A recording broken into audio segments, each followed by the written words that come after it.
In 1962, Target set out to reinvent discount shopping, offering "expect more, pay less," and making cheap chic a cultural phenomenon.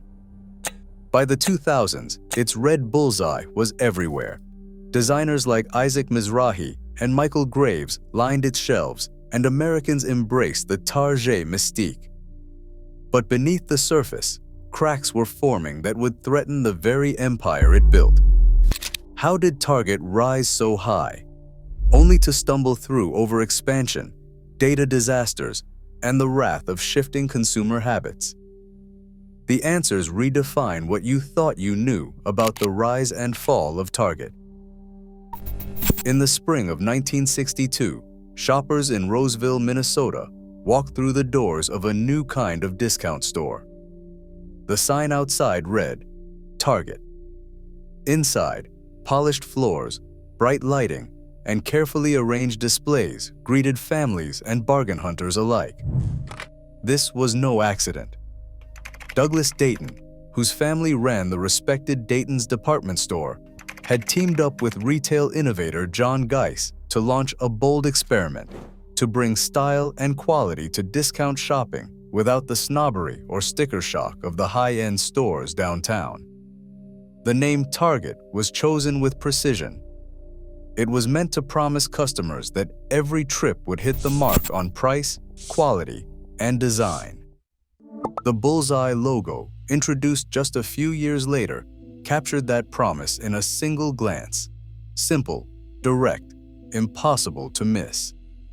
Dayton and Geissy wanted to avoid confusing shoppers who knew Dayton's as an upscale destination, so they built Target as a separate brand, one that could stand on its own. From the start, Target was different. The first store's layout was open and inviting, a far cry from the cluttered aisles of other discounters.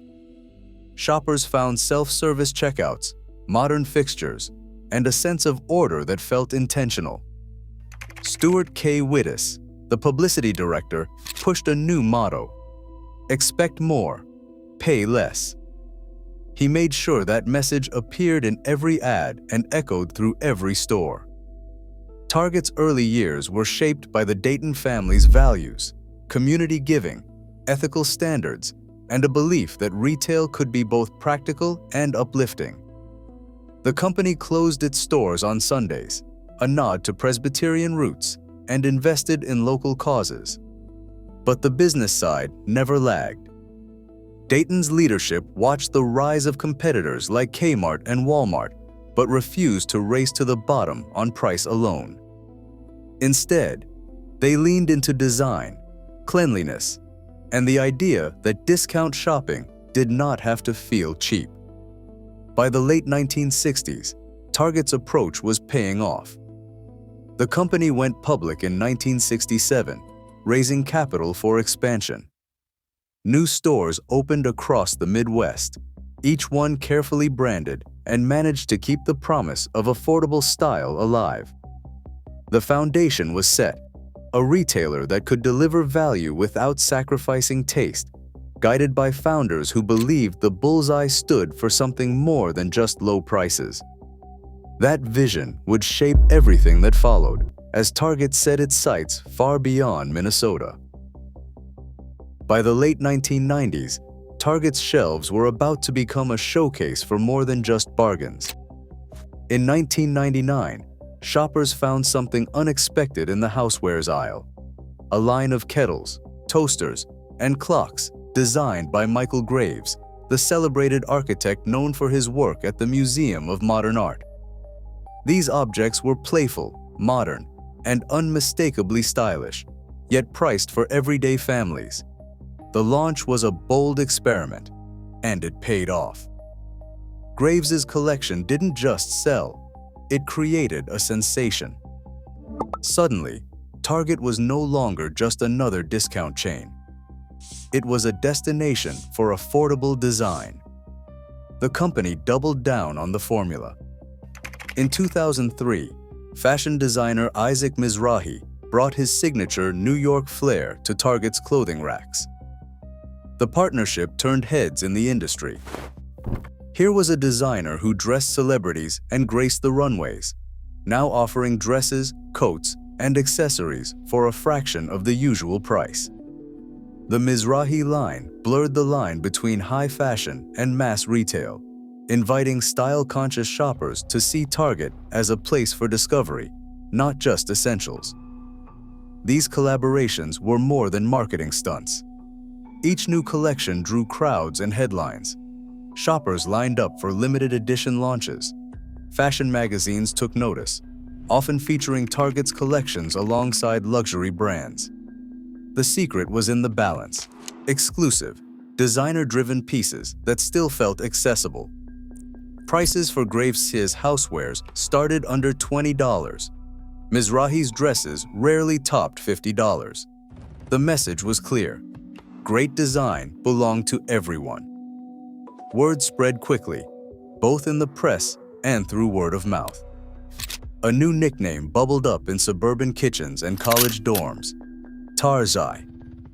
The French twist was tongue-in-cheek, a playful nod to Target's newfound chicness.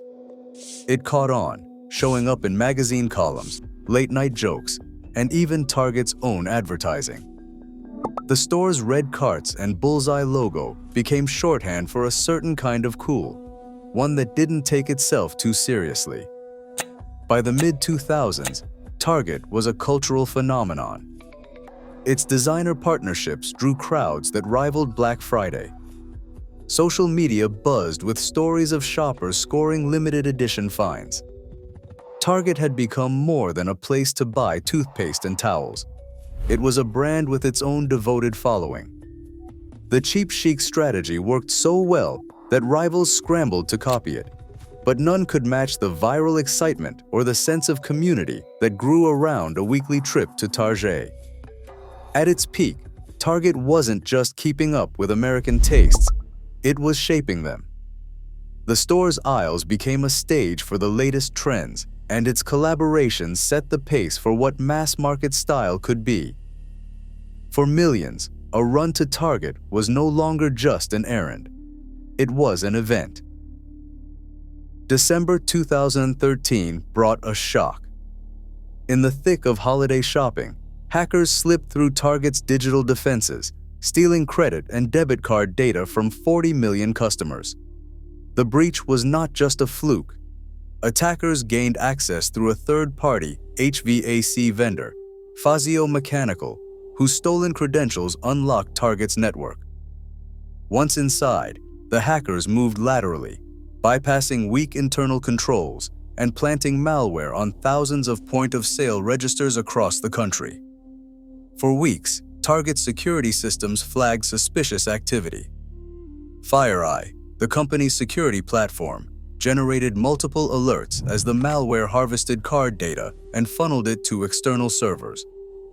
But the warnings did not reach the right people. Automated defenses were in place, but the human response lagged. By the time federal investigators notified Target in mid-December, the damage was done. Card numbers, names, and PINs had been siphoned off and sold on black markets around the world.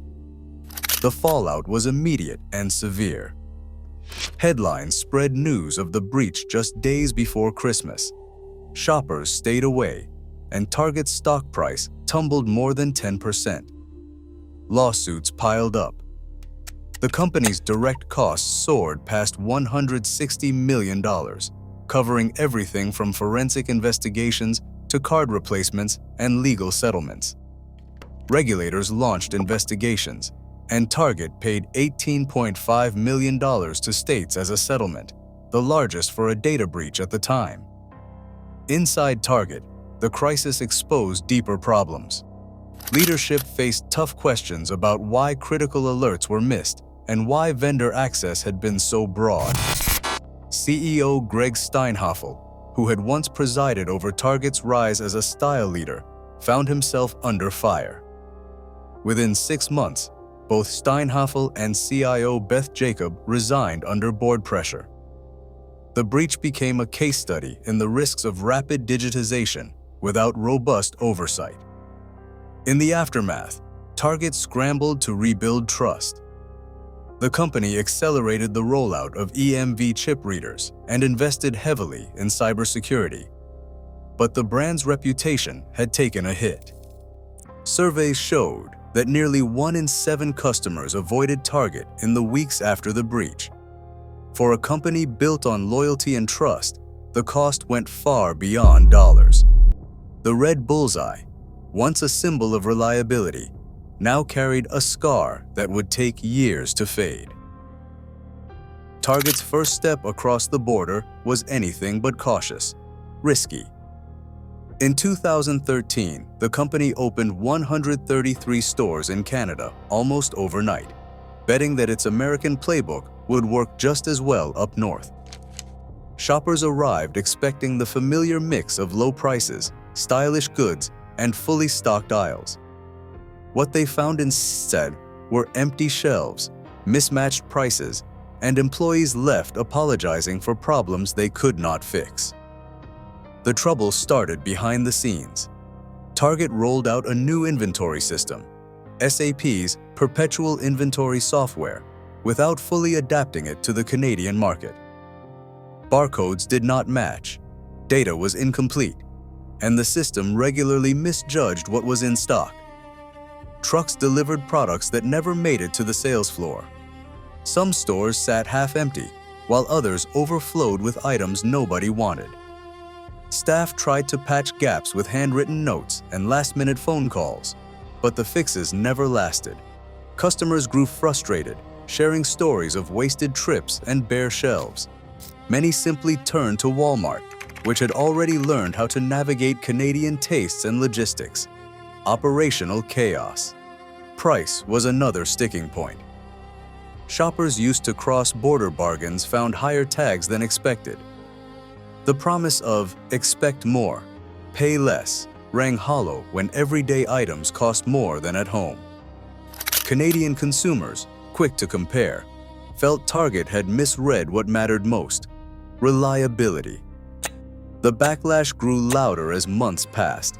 Social media filled with photos of deserted aisles and disappointed faces.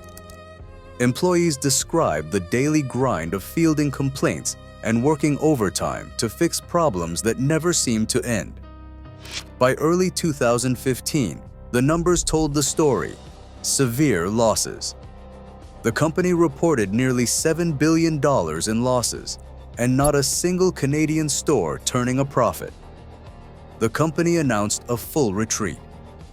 All 133 stores would close, and more than 17,000 employees would lose their jobs. For Target, the Canadian experiment became a cautionary tale, a lesson in overconfidence, operational chaos, and the danger of assuming that success in one market guarantees the same elsewhere. The collapse deepened the company's financial strain, leaving scars that would take years to heal. Amazon's rise redefined the rules of American retail. By the late 2010s, more than a third of all United States e-commerce dollars flowed through Amazon's site. Its Prime membership promised 2-day shipping, then next day, and in many cities, same-day delivery became the new normal.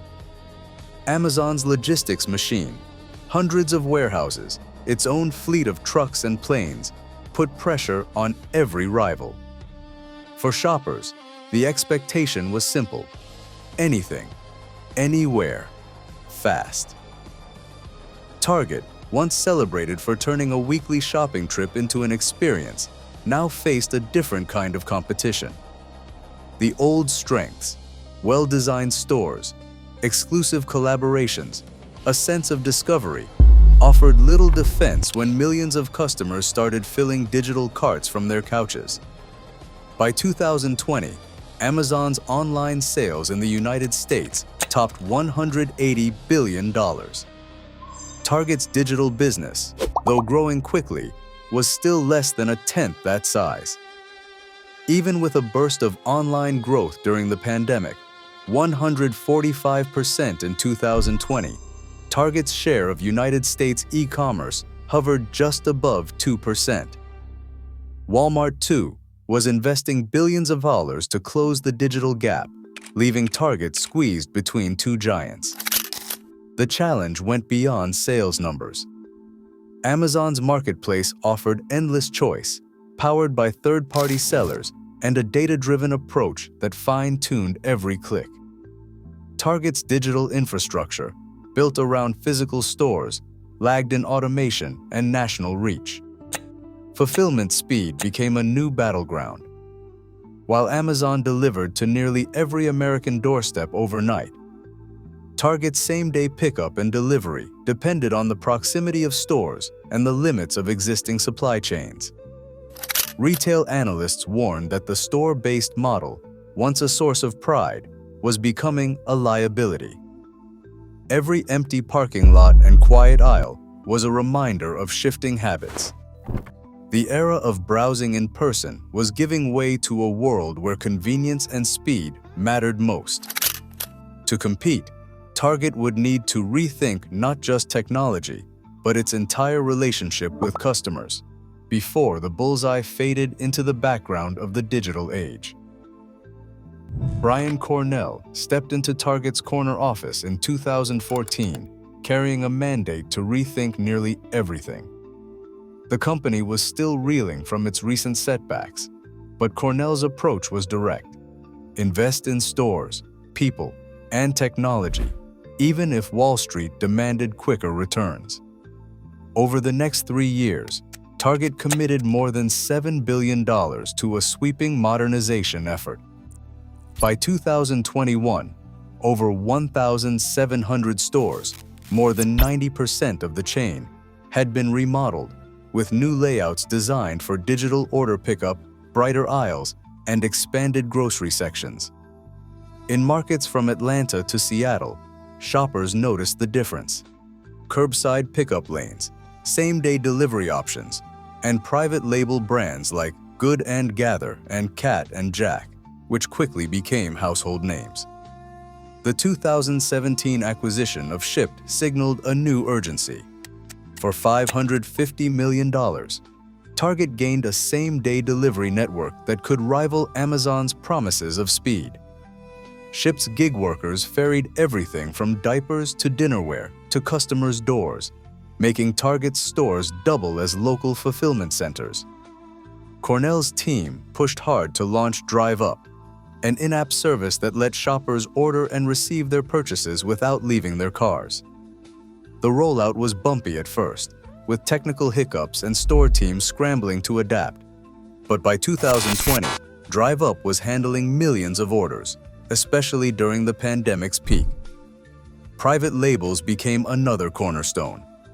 Good & Gather, launched in 2019, quickly grew into a multi-billion-dollar brand, reshaping Target's grocery aisles.